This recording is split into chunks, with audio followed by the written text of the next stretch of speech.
This is why you need to understand the crisis. In Pakistan's import sector, a critical situation unfolds. Is it time to halt or push forward? As we delve into the complexities, the import business in Pakistan faces severe constraints. Strict payment terms now prevent advance payments, cornering businesses into a financial deadlock. The once reliable letter of credit, or LCA, is no longer accessible, leaving importers dependent on the document against payment, or DP method. However, the DP method is fraught with challenges. Banks are hesitant to release funds, causing a cascade of difficulties.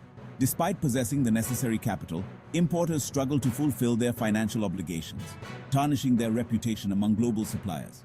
With protests escalating outside the state bank and traders voicing their desperation, the economic tremors are felt across the board. Exporters too are squeezed by this instability, facing unpredictable policy shifts and financial hurdles. Given these conditions, one must ponder the future of Pakistan's import sector.